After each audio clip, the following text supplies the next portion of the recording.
Bonjour à tous. Ah, excusez-moi 30 secondes. Hey Snips, peux-tu arrêter la musique? Merci. Donc aujourd'hui, nous avons une émission un peu particulière. Nous recevons Christian Kiffel, de la société ProKNX. Bonjour Christian. Bonjour Daniel. Peux-tu te présenter? Oui, je suis Christian Kiffel de la société ProKNX et j'ai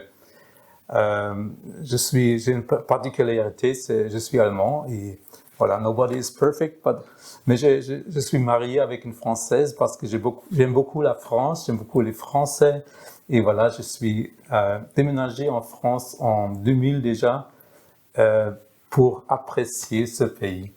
Donc tu es un Allemand qui est venu dans le sud de la France et qui n'est pas reparti du sud de la France. C'est ça, exactement. Je suis là-bas à Sophia Antipolis, c'est génial là-bas parce que c'est international. Nos enfants pouvaient visiter une école internationale.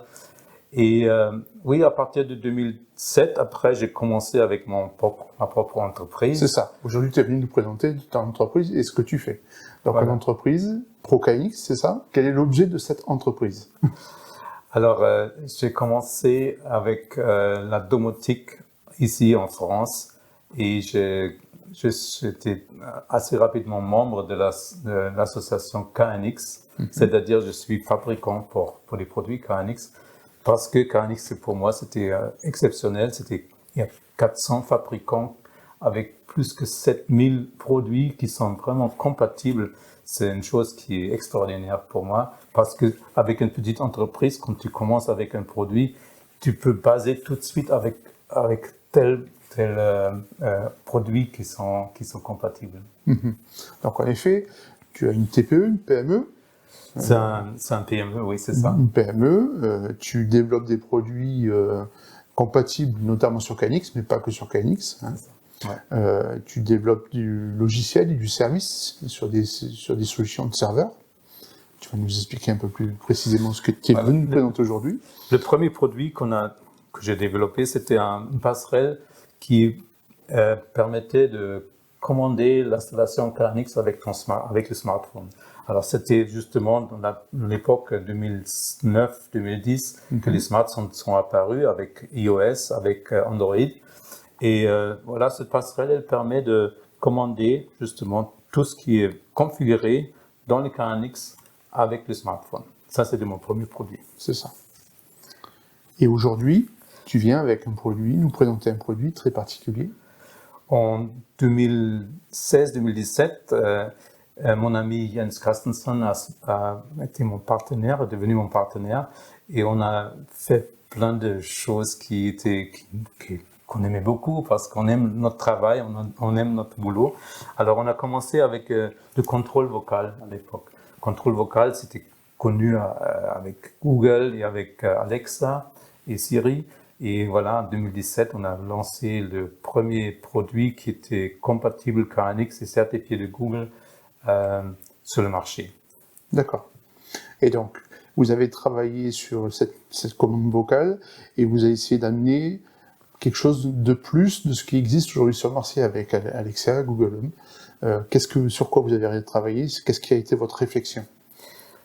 On a vu qu'il y a un problème avec les assistants vocaux qui sont basés sur le cloud parce qu'on est dépendant de la cloud. Il y a un problème de confidentialité, merci. Il y a un problème aussi avec la fiabilité parce qu'on est dépendant de beaucoup de serveurs quand on lance juste une commande par la voix. Alors si on lance par la voix, j'ai un petit schéma là. La commande, elle passe d'abord par un appareil qui s'appelle Alexa Dot, par exemple. Et après, ça passe sur un serveur chez Amazon. Après, ça passe sur un serveur Skill qui est entretenu par nous. Et après de là, ça rentre de nouveau dans la maison. Et c'est un chemin qui est très, très grand. Alors, la fiabilité, c'est vraiment mis en question, justement parce qu'il y a beaucoup d'éléments qui sont nécessaires pour que ça fonctionne. D'accord. Et donc, vous avez pensé à quoi? En 2018-2019, on a commencé à intégrer la contrôle vocal sans cloud, c'est-à-dire directement edge computing, comme on dit en anglais, sur un produit qui est directement dans la maison. Alors, je peux vous présenter ce produit qu'on a lancé l'année dernière. C'est un produit qui s'encastre dans une boîte d'encastrement comme un interrupteur. Et on le connecte en PoE, c'est-à-dire il reçoit les informations par Ethernet et il est alimenté par la même ligne. C'est ça. Le réseau Ethernet de la maison va être l'infrastructure et le support de la communication entre le micro qui est là, l'intelligence du micro qui est là, et le serveur qui est nécessaire pour permettre de piloter l'installation qu'on va piloter derrière.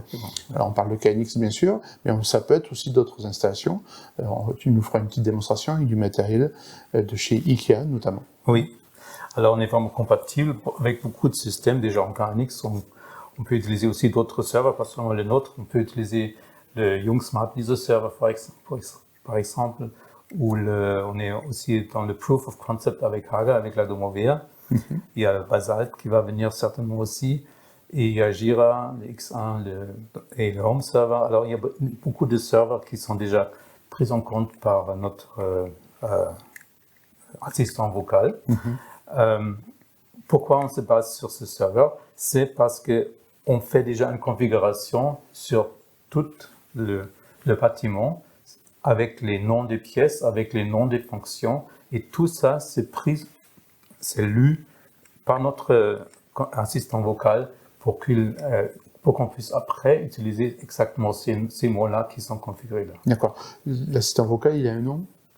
Oui, il s'appelle Aragon. Aragon. Alors, Aragon, en effet, lui, va chercher auprès du serveur, quel que soit le serveur et quelle que soit la marque, va aller chercher les données, les informations, et va reconnaître les textes pour pouvoir piloter les installations telles qu'on le souhaite. Oui. C'est ça. Oui. Donc, en effet, tu nous as montré quelques configurations, des configurations qui peuvent s'établir et s'intégrer directement dans de l'appareillage. Là, on a un exemple avec Young. Tu parles de Jira, tu parles d'autres marques à guerre, notamment. Mais c'est aussi un produit que vous avez développé complètement. Exactement, oui. Ça on a lancé cette année. Pour ceux qui n'ont pas une connexion Ethernet dans le mur pour qu'on puisse l'encastrer, il y a la possibilité de mettre ce produit-là sur la table et se connecter en Wi-Fi, en fait, sur le Wi-Fi local du bâtiment. D'accord. Et on retrouvera les mêmes fonctionnalités qu'un produit qui est intégré dans un appareillage. D'accord, très bien. L'intérêt de ce produit, au-delà d'aller piloter sa maison, l'éclairage et autres systèmes, on a pu voir tout à l'heure le son, on reviendra peut-être là-dessus, et permet également aussi de développer du service. On pense que c'est un outil qui est très très essentiel pour les personnes âgées, par exemple, pour les gens qui habitent tout seuls à la maison, parce qu'avec un produit comme ça, on peut aussi appeler de l'aide.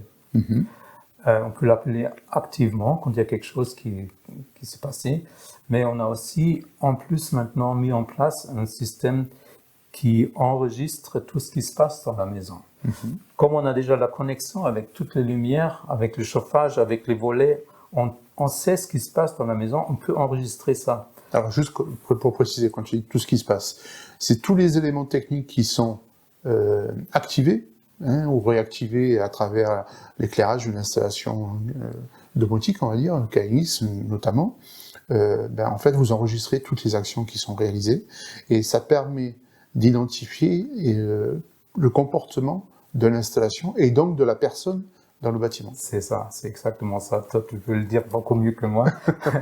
Parce que, voilà, on peut prévisionner ce qui se passe dans la maison.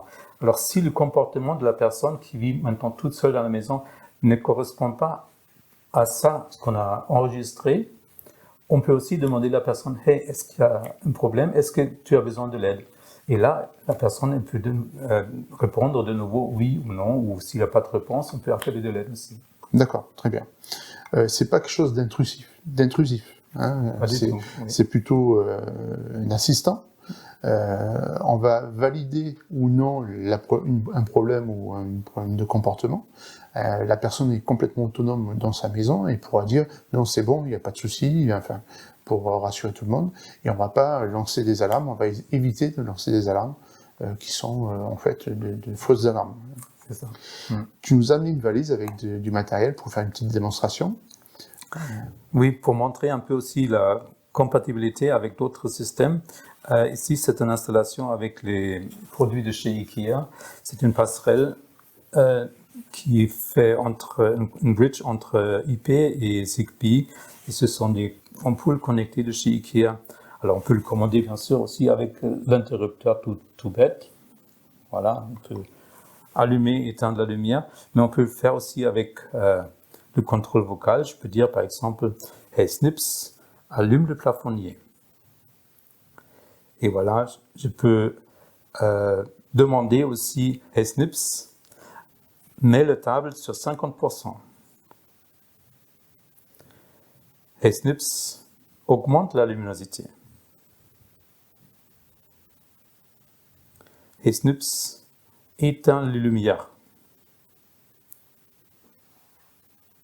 Très bien, donc là on est vraiment sur une installation IKEA que tout le monde peut acheter directement chez IKEA, mettre en place le serveur, le bridge et avoir le système incorporé dans la pièce, soit en individuel comme celui-là, c'est ça, soit incorporé comme tu l'as fait là, ici. Ouais. Voilà. Autre chose à rajouter? Peut-être, comme on a commencé avec la musique, on peut terminer avec la musique. Alors on peut demander Snips aussi pour jouer quelque chose qu'on a enregistré chez Sonos dans ce cas-là, parce que c'est un appareillage de Sonos qui est derrière. Alors je peux demander « Hey Snips, mets la musique pour Usus ».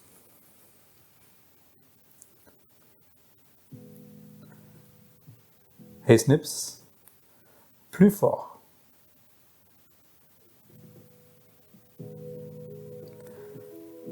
Voilà, c'est une playlist que j'ai nommée musique pour Usus, et c'est pour ça que je pouvais la avancer comme ça. Je te remercie, et ça sera le mot de la fin, et merci beaucoup pour cette présentation, et j'espère à bientôt. Merci beaucoup également. Encore peut-être une chose. Ah, vas-y. Hey Snips, vive Daniel. Ah, on connaît Daniel Balavoine. Voilà. Christian, merci beaucoup. Merci également. Je vous souhaite une bonne fin de journée. Je vous dis à très bientôt. Au revoir. Si vous avez aimé cette vidéo, n'hésitez pas à vous abonner, à activer la cloche, à faire des commentaires et à partager afin qu'on puisse s'améliorer. Merci, à très bientôt.